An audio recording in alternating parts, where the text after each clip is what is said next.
The first laugh came before the second roof was even halfway up. They said the widow had gone mad from the cold, said her husband hadn't been dead more than a season before she started hammering wood like a fevered carpenter, lifting raw timbers onto her cabin's rafters with the bitter wind howling straight through her skirts. Some claimed they saw her out there in the snow before dawn, stomping around in frozen boots, dragging split logs through thigh-deep drifts with her hair stiff as a rope of ice. No one offered to help, not because they were cruel, at least not all of them, but because, in the eyes of most every settler in that stretch of the basin, you didn't interfere with a woman building her own coffin. Only problem was she wasn't building one, she was building something else. Her name was Miriam Rusk, and that winter would leave her name carved into memory, not in stone, not in books, not even on any markers, but on the breath of every man, woman, and child who survived what came next. Not because she was the strongest or the loudest or the cleverest, but because she was the only one who did something everyone else had mocked. And it ended up saving her life, and nearly a dozen others. But no one saw that at first. No one ever sees the ending when the thing's just starting, especially when it starts with a widow in a wind-beaten valley dragging lumber through a freeze. The trouble with the winter of '79 wasn't that it came hard. That much was expected in the Dakota edgelands. The trouble was how it didn't stop. November began with sleet so thick the cattle froze standing up, their eyes locked open like statues in the pasture. December brought 6 feet of drift in 3 nights, wind so loud it stole the sound of crying from every child's throat. By January, folks had started boarding their windows from the inside, not to keep cold out, but to keep madness in. That was when Miriam started building. The first boards she raised made no sense to anyone who saw them. She nailed beams not against the walls, but a few feet above her roofline, using long planks she had scavenged from her late husband's shed. They hadn't been touched since the day after his burial, a quiet one, with no pastor, just 3 neighbors and the gravedigger, all standing mute while the frost hardened the soil like stone. She worked alone, shoulders hunched, her breath thick as steam, her fingers cracked and bled until her gloves stiffened with frozen blood. But she didn't stop. Each morning brought new frostbite to her cheeks,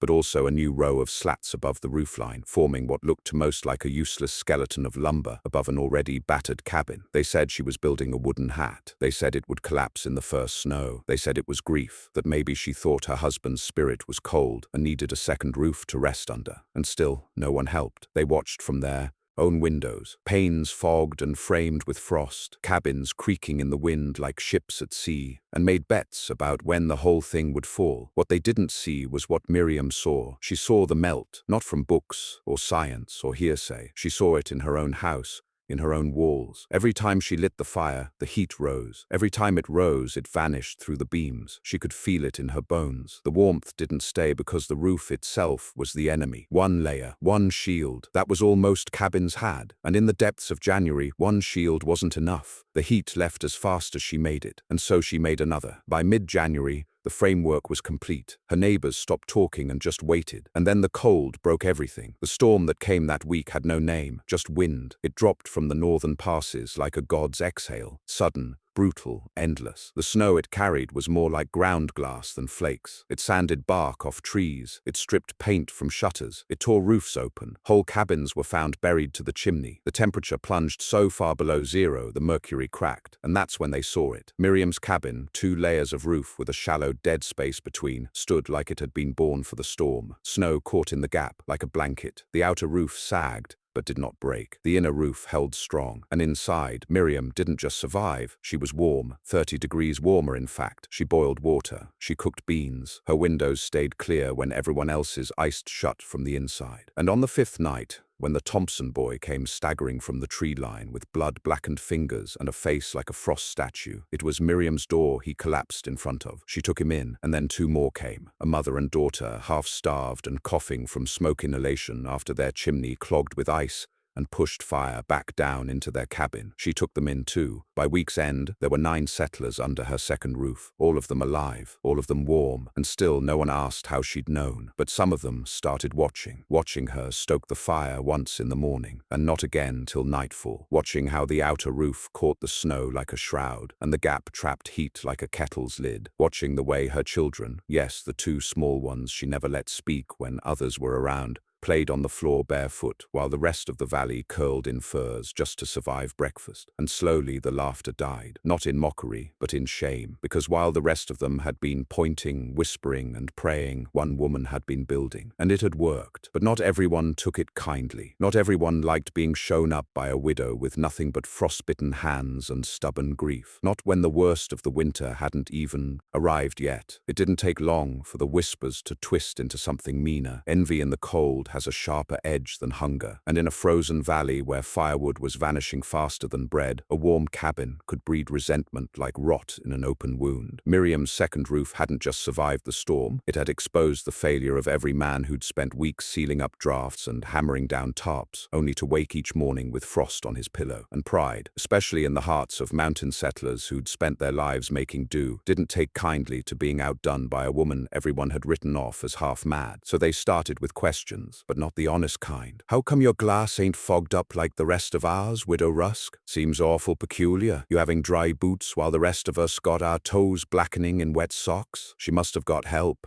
Ain't no way she hauled all that timber alone. She's hoarding something. That gap between them roofs, you could hide a goat up there. She must have found a new man. Maybe she ain't alone at night." But no man came or went. No tracks, but hers led to or from that cabin. No smoke, but her chimneys rose each morning, steady and light, without choking black like the rest. She used less wood, less coal, less light, and she stayed warm. That last part, more than anything, is what drove them mad. Her warmth became its own sin, proof that someone among them, someone poor, female, alone, had figured out what the rest hadn't. So when the Baker boys lost their roof in the second freeze, they didn't knock to ask if she could spare some soup. They didn't ask if she'd take the child. They didn't even come with open hands. They came with a hammer. It happened on the third Thursday of February, just after dusk. Miriam had just finished ladling the last of the week's beans into the old cracked pot near the hearth. The children, now 4 in number, were bundled in blankets on the floor, 2 reading by lamplight, 2 asleep. The adults, all of them silent from frostbite or weariness or shame, sat near the walls, whispering with their eyes more than their mouths. A kind of reverence had settled over the place, quiet, thankful, fragile. And then came the sound. Crack. A board split outside. A sharp knock, not on the door, but above it. Then a boot step on the outer rafters. She moved fast. No coat, no scarf, just a rag-wrapped axe from the corner, and a shawl over her head. She threw open the door and felt the storm whip her throat like a curse. And there, above her, silhouetted in moonlight and ice fog, 2 figures. The Baker boys, big, red-faced, known in the valley for drinking more than they worked. Thick with pride and thinner with sense, they were perched like vultures on the outer roof, ropes dragging behind them. "What are you doing?" she called, her voice already hoarse from the wind. "Gonna take some of this snow off for you, widow," one shouted, grinning like it was a favor. "Looks heavy. You'll break it," she snapped. "Get down, now!" But they didn't move. One of them stepped farther along the top roof and drove a heel down hard. A sharp crack sounded through the rafters. Inside, the children stirred. One of the adults started to rise. She didn't wait for more. Miriam stepped out, barefoot in the snow, and dragged the axe handle up where they could see it. Her voice, when it came, was so flat it cut through the wind. "If that roof comes down, every soul in this cabin dies. You want that blood on your hands?" They paused. One of them, Jesse, the younger, looked down at her. He didn't laugh this time. "We just think it's wrong," he muttered. "You being warm while the rest of us freeze, ain't right." "I built it," she said. "I bled for it. You had the same tools. You had the same time. Folks don't need you rubbing it in their faces," the older one growled. "You showing off, taking in strays like some frontier saint? Then build your own roof," she snapped. "Or take your jealous hands and bury them in the snow till they freeze clean off." Something in her voice, or in the image of her standing barefoot in the white, eyes wild with heat behind frostbitten lashes, must have struck him. The older boy stepped back, muttered something she didn't catch,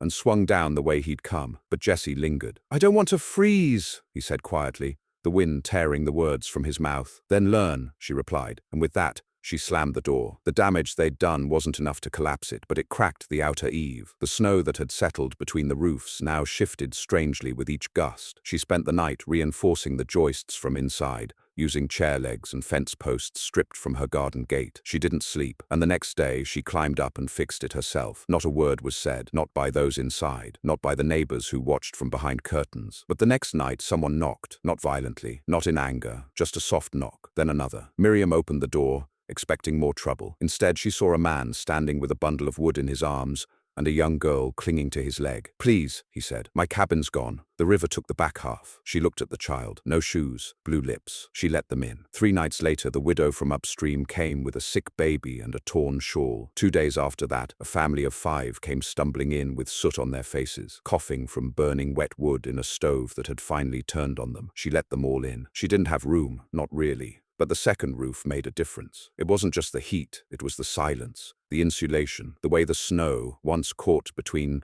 the twin layers of wood, muffled the world so completely that inside, it felt like time had slowed. Children slept, men cried, the sick healed, slowly, and somewhere in the quiet of that strange doubled-roof cabin, something else happened. People began to believe, not in magic, not in miracles, but in something more terrifying, that they'd been wrong, that the thing they'd mocked had been the thing they needed all along. By March, they started copying her. At first, it was just one cabin. The old potter, Ellis, who had some lumber left from a barn that never got finished. He rigged up a second roof with more hope than skill, but even his poor version kept the snow out and the heat in better than before. Then came the town's miller, then the aging school teacher, then a war widow with a boy who couldn't walk. Each one made their own attempt. Some barely worked, some worked well, but all of them were colder than Miriam's. Because none of them had seen what she had. None of them had listened to the roof creak at night like she had. None of them had pulled a dying baby out of frozen arms at midnight and laid it near her own stove, knowing the fire could only last if she rationed one log for 5 hours. None of them had sat awake all night listening for leaks, for groans, for cracks in the outer layer, but they tried, and that was more than they had done before. By the end of March, the laughter had vanished entirely, and something else had taken its place. Fear, because while the snow began to melt, something worse was brewing in the valley. Not hunger, not cold, but a kind of desperation that turned even warmth into a threat. And Miriam was about to find out just how far people would go, not to build a second roof of their own, but to take hers away. By April, Miriam's cabin had become the warmest place for miles, and the most dangerous. The thaw hadn't brought safety, it brought rot, smoke, and the worst kind of violence. The kind you don't see coming because you think the worst already passed. People talk like winter is what kills you on the frontier, like snow and starvation are the great devourers of men. But that's only half the truth. The deeper wound comes when the snow lets go. That's when wood splits, when walls collapse, when the diseases kept dormant by cold start to bloom. That's when suspicion grows fangs. And Miriam, in her second roofed cabin, became the spark for something she didn't mean to ignite. It began with theft, small things at first. A bundle of logs meant for the next morning gone. A bucket of boiled water left cooling on the porch, vanished. A tin of dried oats she could have sworn she'd hidden beneath the cot. She asked no questions. Those inside her cabin denied it, and she believed them. Not because she was naive, but because she knew what fear looked like. This wasn't the desperation of someone near her hearth. This came from outside. Then came the man in the night. He didn't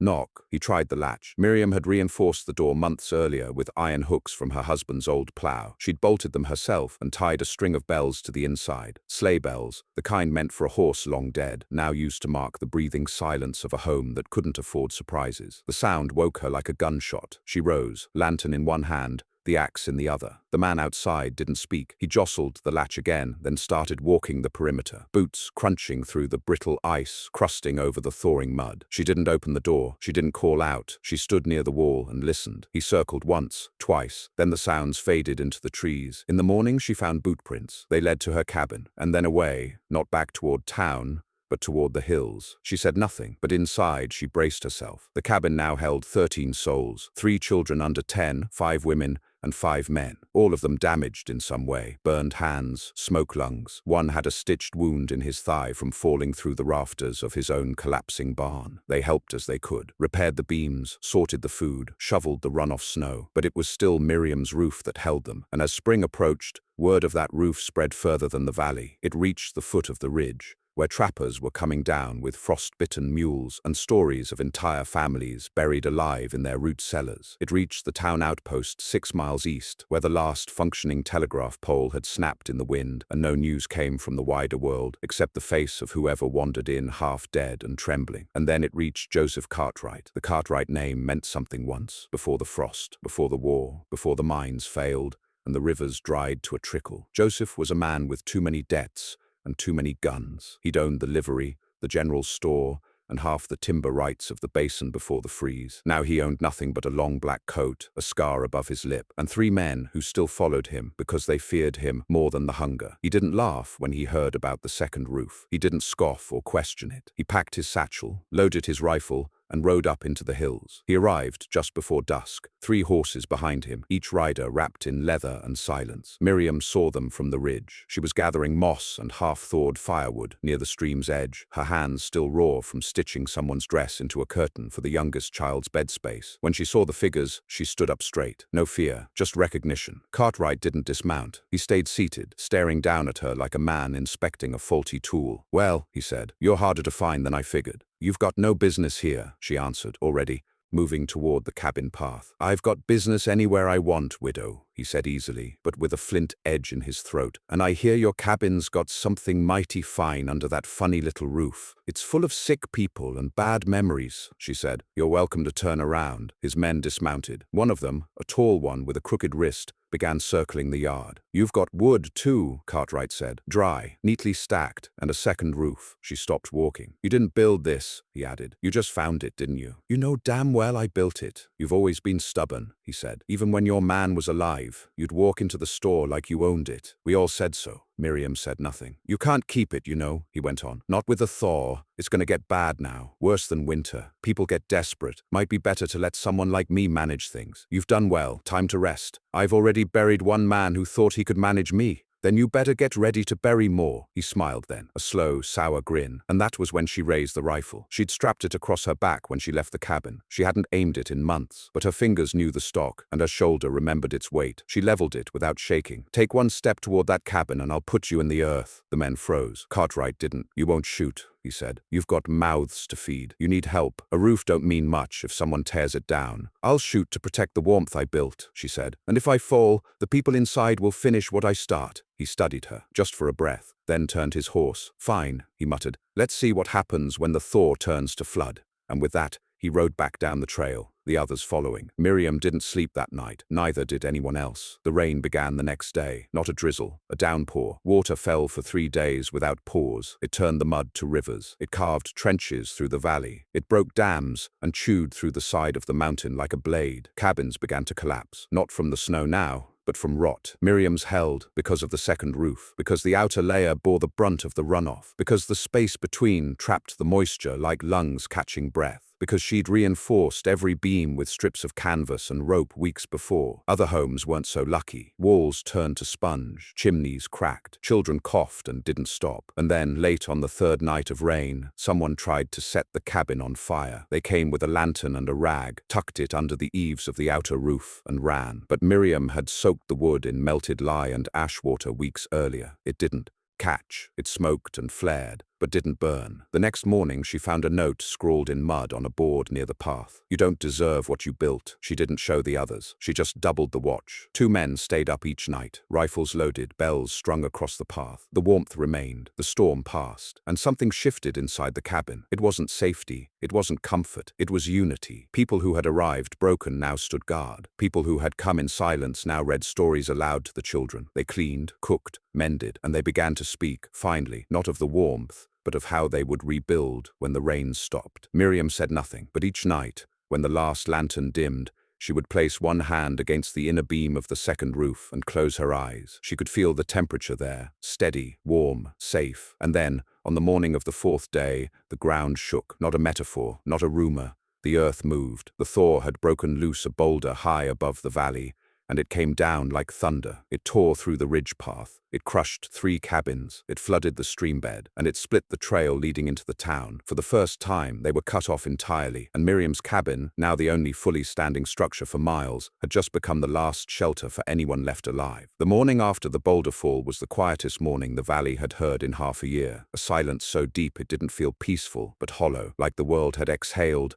and refused to breathe back in. Snowmelt trickled through the ravine with a sound like wet cloth being wrung out. Birds didn't sing, dogs didn't bark. The only noise inside Miriam's cabin was the slow, deliberate crackle of a fire that felt suddenly smaller than it ever had, as if it now carried the weight of 100 lives instead of 13. Miriam stood at the window, fingers pressed to the glass, watching steam rise off the ruins below. 3 cabins flattened, 2 more half swallowed by mud. A barn collapsed like a paper box, a ripple of broken fences and splintered beams stretching toward the tree line, where the trail once led to town, now buried under rock and water. Even from her window she could see the shape of it, the entire road gone, cut clean. No carts through, no horses across. Anyone outside couldn't get in. Anyone inside couldn't get out. She didn't speak, just watched. Behind her the others rose slowly, one by one, drawn to the window, as though the valley itself had called them. "God help us," one whispered. Another crossed herself, but nobody wept. They were past the kind of fear that brings tears. This was the kind that empties a person instead, leaving them quiet and clenched inside like a fist. Miriam finally stepped away. "We can't count on help now," she said. "We survive here, or we don't survive." There was no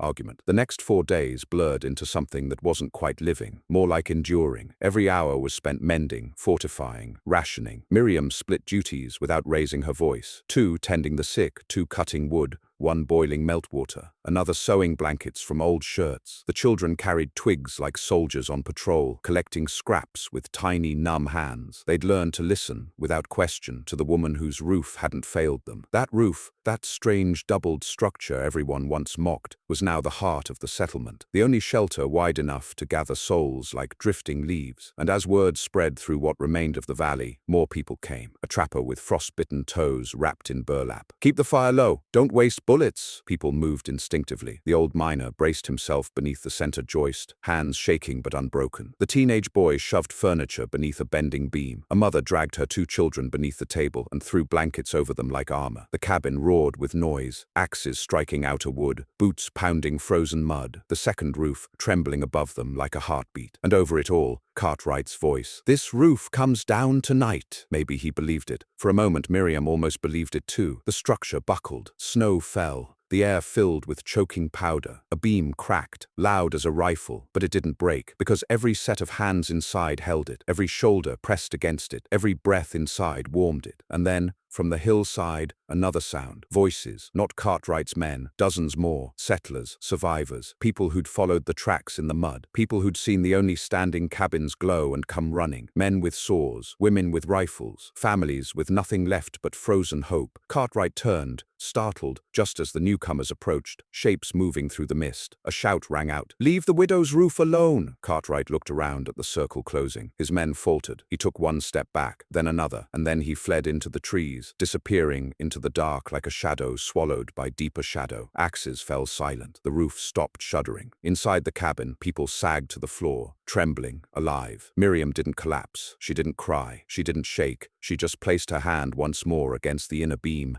and felt it steady beneath her palm. The second roof still stood, scarred, cracked, but standing, just like her, just like all of them. Outside, the settlers gathered in the muddy yard, faces gaunt, eyes uncertain, families clinging to each other. They'd come looking for warmth, safety, a place to belong. They waited for Miriam to speak. She stepped out onto the porch, rain soft on her shoulders, hair damp with sweat and snow. She looked at the crowd, neighbors who once mocked her, strangers who needed her, children who would not survive a second winter without what she had built with bloody fingers and grief-hardened will. She didn't boast, didn't scold. She just said, "We rebuild together, and the roof stays." A murmur rippled through the crowd. Not laughter, not doubt, agreement. And somewhere deep in the valley, thunder rolled, not from storm, but from mountains cracking under thaw. The worst wasn't over. Spring would bring food, but also sickness. Warmth, but also flood. Hope, but also famine. Miriam looked back at the cabin, packed, weary, alive, and knew the final test hadn't come yet. The second roof was built to survive winter. But would it survive the spring? The spring flood came without warning, not with thunder or wind, just a soft, endless rain that wouldn't stop falling, as if the sky itself had forgotten how to close. For 10 days it came down steady, soaking the thawing earth until the roots lost grip, and hillsides slid like wet paper. The creek swelled, the riverbanks broke, and the basin below Miriam's cabin turned to a lake. By the second day,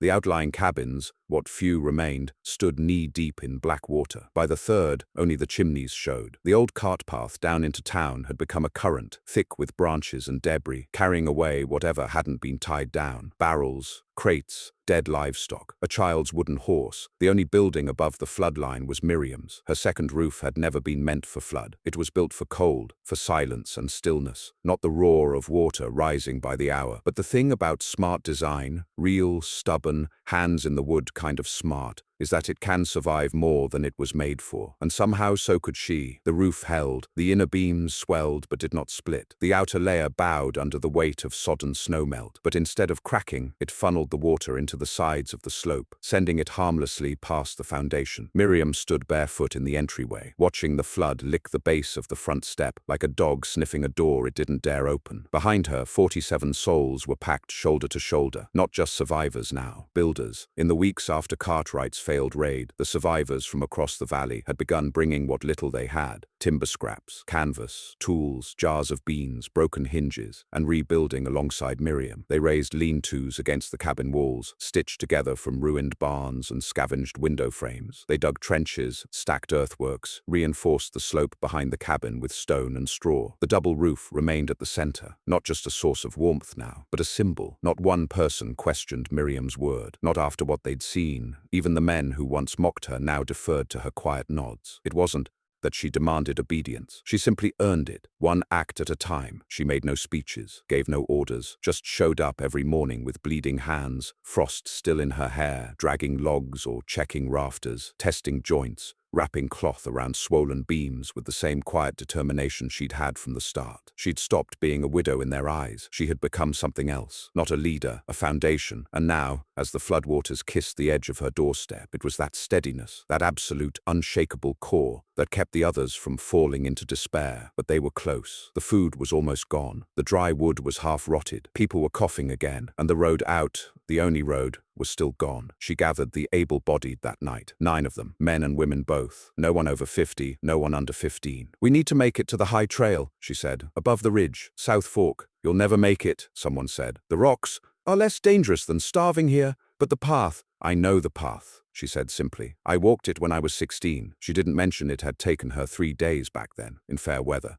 with no snow, and no one depending on her return. No one argued again. They left at first light, with ropes, 2 rifles, and 1 sled made from a broken door. The first day was worse than expected. Mud up to their thighs, ice under the surface. 2 people slipped, 1 turned back. Miriam didn't stop. She set a rhythm. Walk 12, rest 3, check the ridge, walk again. That rhythm, like the cabin roof, wasn't perfect, but it worked. They reached the trailhead at dusk, frozen, bleeding, but intact. The next morning, from the high pass, they saw the other side of the floodplain. Green hills, smoke rising from a chimney, a cabin, distant, intact. She dropped to her knees. By mid-morning, they reached it. The family inside was stunned. They had food, livestock, a root cellar, and a working mule. Miriam didn't ask for charity. She told them the story, not the dramatic version, just the truth. A roof, a winter, a flood, and the people waiting under that roof, warm, hungry, loyal. The man, a farmer with weathered eyes, stared at her for a long time, then stood and began packing. By nightfall, they had 3 sleds full of food and blankets, roped to the mule, and a battered old plow horse. The journey back took longer. They lost a sled in the river crossing. Miriam's left hand froze to the point she could no longer close the fingers. But she smiled when they reached the clearing. The cabin still stood. Smoke still rose from the chimney. Children still ran to the door when they saw her. And the roof,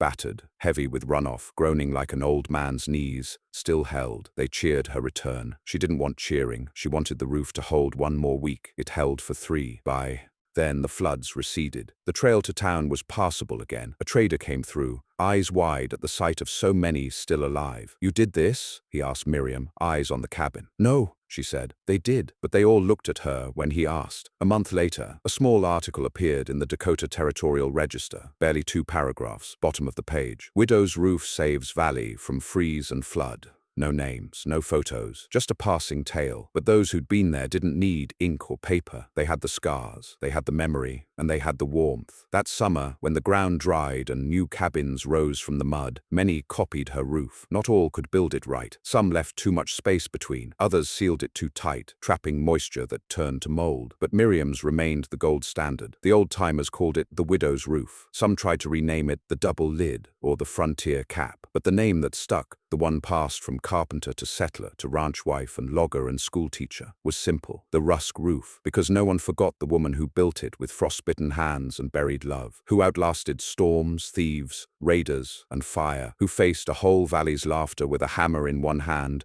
and nails in her mouth, who built a second roof not to prove anything, but to survive, and in doing so, taught everyone else how to do the same, even when the world cracked open and tried to drown them, even when spring arrived with its own kind of death, even when the cold finally broke. Her warmth remained, not just in her cabin, but in the homes that came after, in the people who learned to build not higher but wiser, in the silence of snowfall on a double roof, and in the breath of a valley that almost didn't make it, but did, because one woman refused to let the cold be the last word.